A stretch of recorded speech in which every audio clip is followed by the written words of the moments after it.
It's Rob the Waxed here, Tim, University of Vinyl, and Jim, Record Collector News. Sup, dudes? So Tim came into LA, long time in the planning, but for other reasons we will not mention, he was able to escape his home in Denver and take a nice weekend here in Los Angeles. Came last night. Yeah. He arrived last night, sorry. And then Jim and I took him, how many stores? So here's the record stores we hit. We hit Record Safari, a must visit. Atomic. We went to Atomic Records in Burbank. We went to... Took a lunch break. Had a nice lunch at Porto's in Burbank. We went to Pasadena and hit Pooh-Bah, which is a hit and miss record store, but I kicked ass there. Then we went to Counterpoint, is it? No. Sibylline, which is a newer, about 6-month-old record store that I would call a really nice, curated, boutique-y store. And then we'll go over, and then we went to Freak Beat. With Counterpoint, Freak Beat. We didn't go to Counterpoint. Oh, I went in. Yeah, you guys. No, you didn't go to Counterpoint. Where'd we go? Counterpoint's in Hollywood. Oh. He went to Commune. What's the one on? Canterbury. Canterbury. When three old people get together, we don't know. Their minds do not sync with each other. So we went to Canterbury Records after Pooh-Bah, but you guys didn't go in. No, and then Commune you went in because Jim drops off papers, right. Record Collector News. We could have gone to more stores, but you will see highlights. We're not showing all the records. It's 5:30 in the afternoon. We started at 10. Not 9:30. Yeah, 9:30. So we're done. Jim needs to get up because his records are behind the camera. He's very poorly prepared. Yeah. And he's sitting on some sort of thing. Ball. So we're each going to show highlights of what we picked up, but the best highlights. Sure. So do you want to? Let's alternate. So Jim, pick a record to start off with. All right. Are you experienced on Barklay from France? Couldn't resist. So did you know anything significant about that? No, nothing other than, I have no idea what this is. That's a kick-ass cover. Yeah, it's a great cover. Nice. What can I tell you? I fall in love with this European stuff. It's So is that an original issue, like the year? I have no idea. Well, let's look at the back of the cover. It doesn't say. It's got a laminated cover. Yeah, it's a thin laminate. Yeah. That's a really nice cover. Yeah. But it doesn't have a copyright on the label. No. Leave in the comments below because we did no research when This showing says made in this. France. Made in France. Licencia Mata. So if you know something about that, but it's cool. All right. Look it up. Tim's gonna pull out big guns. Okay, so this was our last stop of the day at Freak Beat Records in Sherman Oaks, right off of Ventura Boulevard. This is Jane's Addiction, Nothing is Shocking. Great record. Original pressing, it's actually a gold stamp promo, if that makes any difference. But I was telling Rob, I actually did make kind of a hit list, and any original pressings of Jane's Addiction was on the list, so I was very happy. Yes. Last stop of the day. Where did you pick up the Jimi Hendrix? That was at Sibylline. Awesome. And was it a good price? Yeah. I think we all did pretty well. Yeah, on it the was price. like, it was $60. All right, you don't have to say. All right. I did not have, I'm saving my big guns for later. I did not have this, believe it or not, this month. It's Mons Time. This is a 1970 360 pressing, but it was not a good price, and it's very nicely clean, so I was happy to pick this up. All right, back to you, Jim. All right, so I picked up a OG of Cowboy Junkies record. With the hype sticker. Yeah, with the hype sticker and the original inner. It's still in the shrink. Yeah, and it's still in the shrink. So I couldn't resist it. What can I say? Awesome. Where was that at? That was at Record Safari. Okay. Okay, another record I picked up at Freak Beat kind of a common record. Neil Young's Reactor. It's probably about a $10 record, but it's a gold stamp promo, and I believe this is the only pressing that's translucent. So I took out my light on my phone and confirmed it, and this was on my list as well. So Yeah. two for two at Freakbeat. But when it's translucent, it's pressed on the QLX vinyl. Right. So yeah, nice quiet Yeah. vinyl. I don't know what went into them deciding what was pressed on that, but it's really nice to find when you find those. Yeah. Just it's nice quiet vinyl. For sure. Okay, here's a good one. You picked that up at Freakbeat. At Freakbeat. I picked this up at Atomic. This Sun Ra solo, St. Louis Blues solo. It's just him playing piano, and this is on the Improving Artist, the Paul Bley label. So it was nice to pick this up, and I don't think it's a horribly easy record to find, but cool. I like when Sun Ra plays solo piano, so Nice. that was nice. All right, Jim. My turn. You go Okay, first. I picked up a Pancho Sanchez record at Record Safari. Love this guy. Seen him live many times. It's kind of a show where they're just dancing in the street. I mean, it's so much fun. $10. It's on the Concord Jazz Picante label. Is there other people playing with him on that? Ramon Banda, and I believe somebody signed it. Tony Banda, Louis Conte, Gary Foster, Jose Hernandez, Stephen Huffstetter, Mark Levine, Dick Mitchell, and Charlie Otwell on piano. I don't know any of those guys. But Yeah. great record. I I just love wanted this to artist. confirm that you did hit record.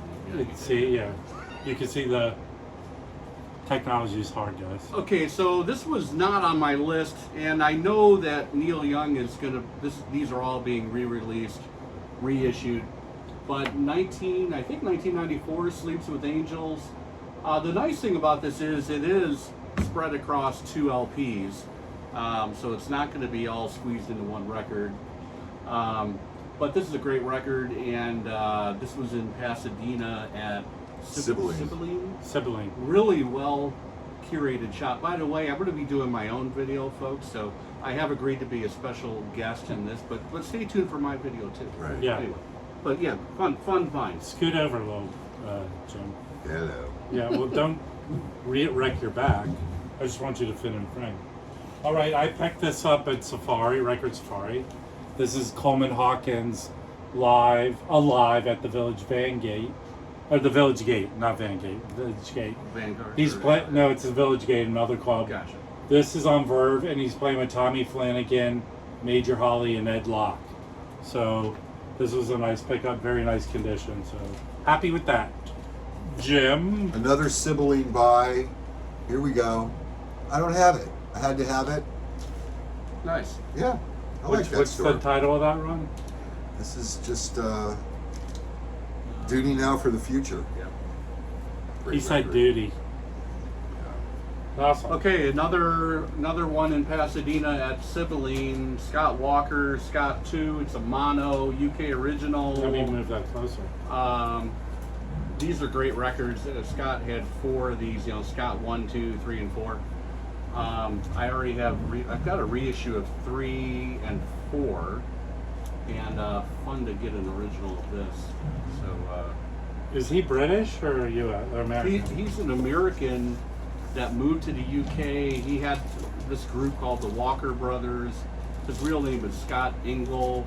Passed away about a year ago now, and he really went kind of avant-garde in the late 70s into the 80s and 90s. But these are like kind of Baroque pop records, and if you know, you know. They're really cool music. Awesome.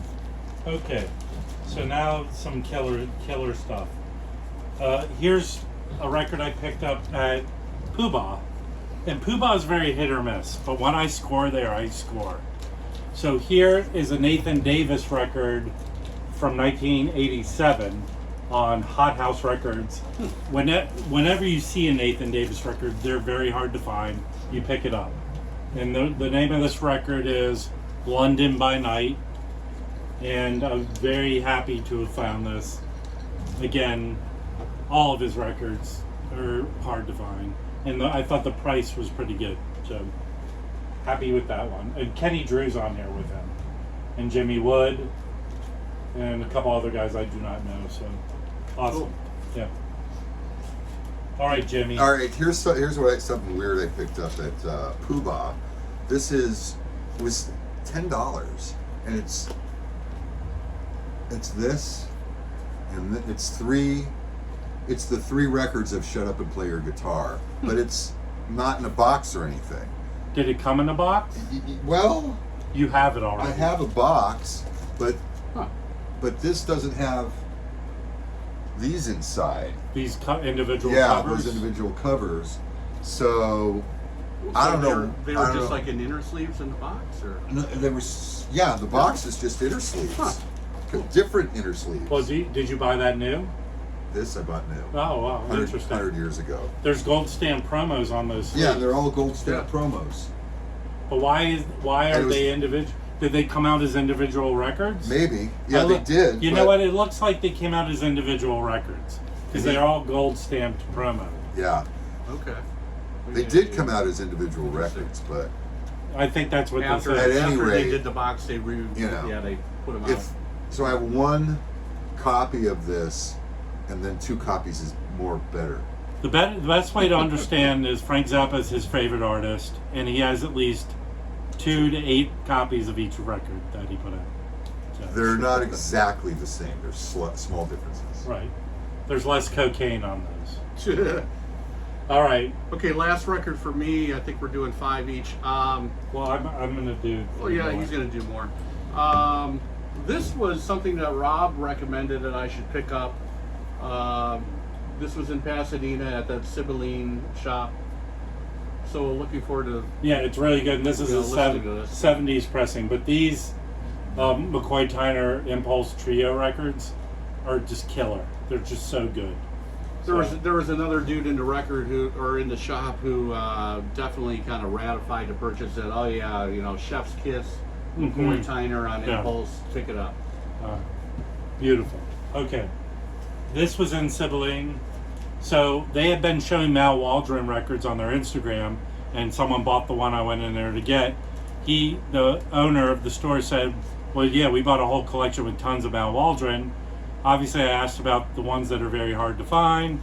He went upstairs and priced 4 of them. I bought 1, and this out of the 4 he priced, this is the one that's very hard to find. This is Up Pop the Devil with Mal Waldron, Reggie Workman, and Billy Higgins on Enja. Very hard to find record. This one the cover has water damage. I'm hoping the record has some marks on it. It should play VG Plus, but I was very happy that he ran upstairs. Very nice of him to quickly price 4 of the records. He said later in the week he'll be posting more. Like there are 2 there's one called Spanish Bitch, very expensive, hard to find. He said he had a copy of that buried in the collection, but I'm sure when he prices it, it's not going to be a very cheap record. So I was happy to pick this up. All right, you have another one? I can find one here. This is a record that I don't know anything about, except for that it has Thurston Moore on it, as well as Lydia Lunch. And I can't wait to hear it. It's probably, who knows?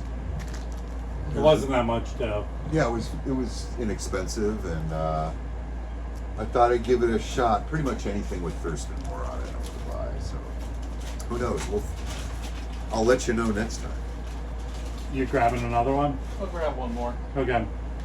Oh, this is one I recommended for you, right? Charles Mingus, right now it's an OJC original, the first run of OJCs in the 80s. Yeah. It's a nice, That's a great I believe it's live at the Jazz Workshop. It really is good. Like they're all kind of rocking and chanting, you go, it's a good record. Completely essential. Yeah, well, all of Mingus is essential. Cool. Okay, I have 2 more slamming killer ones. This, I had picked up the classic when it came out, the Side Quebec Heavy Soul. This is a 1970 pressing with RVG stereo and the dead wax, and the price was magic. It was the right price. It's on that 1 year only Blue Note label, but this is in really nice condition. So I'm very happy to have picked this up, because finding close to original Ike Quebec records are pricey, and this was not that crazy. And I'm assured that when you get these RVG stereos, they're kind of the original, maybe metalwork. So I'm very happy with this, and I will compare it to the classic version. And I wanted to show one more because this was probably the best pickup of the day. Oh yeah. Yeah, this is the Michael White, The Land of Spirit and Light, kind of an essential spiritual jazz record on Impulse. This is an OG. This is not an easy record to find, and when you do, it's pricey. This was not crazily priced, and it originally came out, I believe, on the Impulse Neon label. So I'm very happy. I missed out because Vinyl Me Please reissued this, and I missed out on it, and I kicked myself. But luckily, I found it. And this has Cecil McBee and Prince Lachey on it. So this will probably be the first record I clean and listen to when I get home. Very so nice. Crazy good. But we all picked up a lot more records than we showed just now. I just wanted to get a video with all of us together, because we had a typical, if you come to LA. We had a typical great day shopping for records. Fun trip. If you ever are coming to LA, look these guys up. Tim's a cool dude. Yeah, but we have to like you. That's essential. You have to be a cool dude. And thank you again, Tim, for hanging out with us. And I thought this would be a nice little video. Tim bought lunch, man. Don't forget that. Yeah. At Porto's. Porto's. It was good. Very good. Cuban restaurant. And right now, Jim's lovely wife made us some cocktails, and after this video, we will down them. Imbibe. Oh, yeah. And cheers, everybody. Cheers, everybody. Yeah, we'll do a cheers. Cheers to Saturday. Here's to the weekend. Final community. Yes. And until next time, all of us out. Bye.